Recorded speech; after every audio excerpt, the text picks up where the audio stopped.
हाय, hello, नमस्कार. आपण ऐकत आहात जबरदस्तीचे लग्न भाग 13. बर्फातील दाह आणि रेशमी स्पर्श. झरमट स्वित्झर्लंड. रात्रीची वेळ होती. बाहेर चांदणे पांढऱ्या शुभ्र बर्फावर पडल्यामुळे संपूर्ण परिसर चांदीसारखा चमकत होता. लांबवर मॅटरहॉर्न पर्वत ताठ मानेनं उभा होता.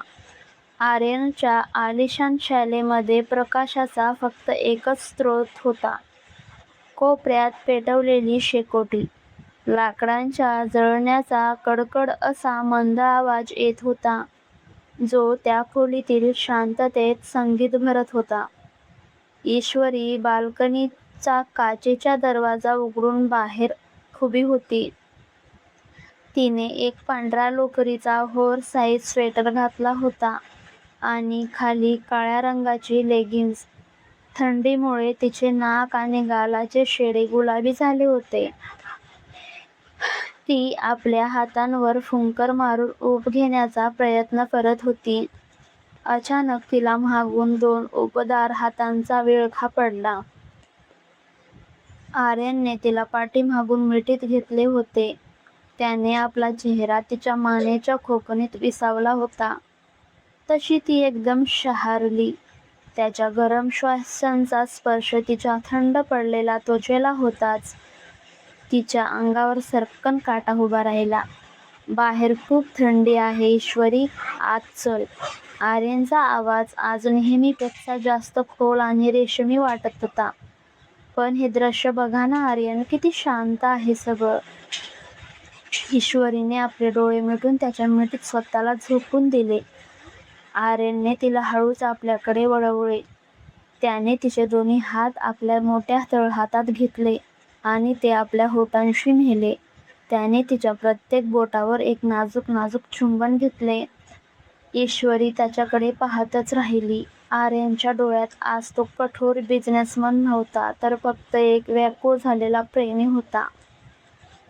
शेकोटी पुढचा तो एकांत. आर्यनने तिचा हात धरून तिला आत आणले आणि काचेचा दरवाजा लावून घेतला. खोलीत आता फक्त शेकोटीची नारिंगी प्रकाश नाचत होता. आर्यनने म्युझिक सिस्टमवर एक संथ वाईल्ड धून लावली. डान्स करशील का माझ्यासोबत? त्याने आपला हात पुढे केला आणि विचारले.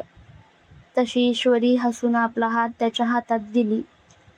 आर्यनने तिची कंबर धरून तिला स्वतःच्या अगदी जवळ ओढले. इतके जवळ की ईश्वरीला आर्यनच्या हृदयाचे धडधडणे स्पष्ट ऐकू येत होते. तिने आपले दोन्ही हात त्याच्या गळ्याभोवती गुंफले. ते दोघेही संगीताच्या तालावर संथपणे हलत होते. आर्यनचे डोळे ईश्वरीच्या ओठांवर स्थिरावले होते. त्याने आपला हात हळूच तिच्या केसांतून फिरवला आणि तिचा अंबाडा सैल केला. तिचे लांबसडक काळे केस तिच्या पाठीवर आणि खांद्यावर मोकळे सुटले होते. तू या विखुरलेल्या केसात जास्त सुंदर दिसतीयस, आर्यन फुटफुटला. त्याने आपले बोट तिच्या कपाळावरून फिरवत नाकाच्या शेंड्यावरून खाली आणले आणि तिच्या ओठांच्या कडेला स्पर्श केला. ईश्वरीचा श्वास अडकला. तिने आपले हात त्याच्या शर्टच्या कॉलरवर घट्ट आवळले. आर्यनने हळूच खाली झुकून तिच्या कपाळावर एक लांब चुंबन घेतले. त्यानंतर तिच्या डोळ्यांच्या पापण्यांवरून आणि शेवटी तिच्या गालावर. स्पर्शांची भाषा. आर्यनने तिला उचलून शेकोटीसमोर त्या मऊ पांढऱ्या गलिच्छावर बसवले. तो स्वतः तिच्यासमोर गुडघ्यावर बसला. त्याने जवळच असलेली वाईनची बाटली उघडली आणि 2 ग्लास मध्ये ओतली. आज कोणताही करार नाही, कोणतीही अट नाही, फक्त तू आणि मी, आर्यन म्हणाला. त्याने वाईनची एक घोट घेतला. वाईनच्या नशेत आणि शेकोटीच्या उपेने ईश्वरीचे भान हरपू लागले होते. आर्यनने तिचा रिकामा ग्लास बाजूला ठेवला आणि तिचा चेहरा आपल्या दोन्ही हातात धरला.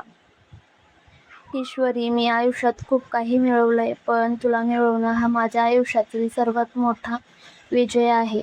आर्यनने तिच्या डोळ्यात पाहून कबुली दिली. त्याने हळुवारपणे तिची हनुवटी वर उचलली. ईश्वरीने संमती दर्शवण्यासाठी आपले डोळे अर्धवट मिटले. आर्यनचे ओठ तिच्या ओठाच्या अगदी जवळ आले. सुरुवातीला तो स्पर्श अगदी नाजूक एखाद्या फुलासारखा होता, पण हळूहळू त्यात ओढ आणि उत्कंठा वाढत गेली. ईश्वरीनेही त्याला तितक्याच प्रेमाने प्रतिसाद दिला. हळुवार हालचाली आणि प्रेमाचा वर्षाव. आर्यनचे हात आता ईश्वरीच्या पाठीवरून फिरू लागले होते. त्याच्या स्पर्शात एक प्रकारची मागणी होती, पण त्यात आदरही तितकाच होता. त्याने तिचा स्वेटर हळूच खांद्यावरून खाली सरकवला. थंडी आणि उत्तेजना ह्यामुळे ईश्वरीचे शरीर थरथरू लागले होते.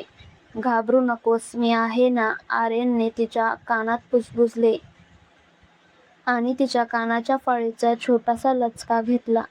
ईश्वरीच्या तोंडातून एक मंद हुंकार बाहेर पडला. तिने त्याचे डोके आपल्या छातीशी घट्ट धरले. आर्यनने तिला हळूच गालिच्यावर झोपवले आणि तो तिच्यावर झुकला. तिच्या केसांचा बटा तिच्या चेहऱ्याला स्पर्श करत होत्या. त्याने हळूच तिच्या गालावर, खांद्यावर आणि हातावर आपल्या ओठांनी नक्षी कोरली. ईश्वरीने आपले हात त्याच्या पाठीवर फिरवत त्याला स्वतःच्या जवळ ओढून घेतले. त्या खोलीत आता फक्त त्यांच्या श्वासोच्छ्वास आणि शेकोटीतील लाकडांचा आवाज येत होता. बाहेर बर्फ पडत होता. आत प्रेमाचा महाअग्नी पेटला होता. आर्यनने तिच्या कपाळावर पुन्हा एकदा चुंबन घेतले आणि तिला आपल्या मिठीत सामावून घेतले. पहाटेची ती सांज. पहाटेचे 5 वाजले होते. खोलीत अजूनही मंद उबदारपणा होता. ईश्वरी आर्यनच्या मजबूत बाहूंमध्ये डोकं ठेवून झोपली होती. आर्यन जागाच होता. तो फक्त झोपलेल्या ईश्वरीकडे टकलावून पाहत होता. तिच्या विखुरलेल्या बटा, तिच्या ओठांवरचे ते सुखाचे हास्य पाहून त्याला वाटले की जगातील सर्व सुख आज त्याच्या मिठीत आहे. ईश्वरीने डोळे उघडले आणि समोर आर्यनला बघताच तिला अजून त्याच्या कुशीत शिरली. "कधी उठलात?" तिने विचारलं. "झोपलोच नव्हतो. तुला असं शांत झोपलेलं बघण्यात जास्त सुख आहे." आर्यनने तिचे कपाळ चुंबले. "आर्यन, आपण हे आयुष्य असंच जगू शकतो का? कायमचं?" ईश्वरीने निरागसपणे विचारले. "कायमचं?" "कायमच ईश्वरी. मुंबईला गेल्यावरही मी तुला कधीच स्वतःपासून लांब जाऊ देणार नाही. तू माझी बायको आहेस. फक्त कागदावर नाही तर माझ्या मनावर तुझा अधिकार आहे." आर्यनने तिला पुन्हा एकदा मिठीत घेतले. नवीन दिवसाची नवीन सुरुवात आणि खट्याळ मस्करीत. थोड्या वेळात ते दोघेही तयार झाले. आर्यनने ईश्वरीला ब्रेकफास्टसाठी खाली नेले. तिथे पिहूचा व्हिडिओ कॉल आला. "हॅलो, काय चाललंय स्वित्झर्लंडमध्ये? वहिनी, तू इतकी का लाजतेयस? आणि दादा, तुझे डोळे इतके चमकतायत का? नक्कीच काल रात्री काहीतरी विशेष झालं असणार." पिहूने नेहमीप्रमाणे त्यांची खेचली. ईश्वरीचा चेहरा टोमॅटोसारखा लाल झाला. आर्यनने फोन हिसकावून घेतला. "पिहू, तू गप्प बसणार आहेस का? तू तुझं कॉलेज बघ आणि आम्हाला डिस्टर्ब करू नकोस." "हो हो, डिस्टर्ब कशाला करू? एन्जॉय करा." "वहिनी, शॉपिंग विसरू नकोस हं." पिहूने फ्लाइंग किस दिले आणि फोन कट केला.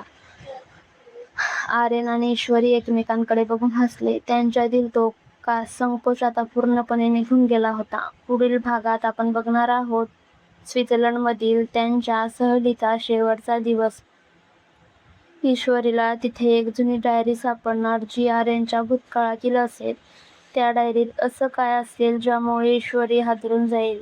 आणि मुंबईत परतल्यावर विजयालक्ष्मी त्यांचं स्वागत कसं करणार? तर हा भाग कसा वाटला ते कमेंट करून नक्कीच कळवा. आणि जर कथा आवडली असेल तर लाईक, शेअर आणि सबस्क्राईब करायला मात्र विसरू नका. धन्यवाद. भेटूया नवीन व्हिडिओमध्ये. तोपर्यंत काळजी घ्या.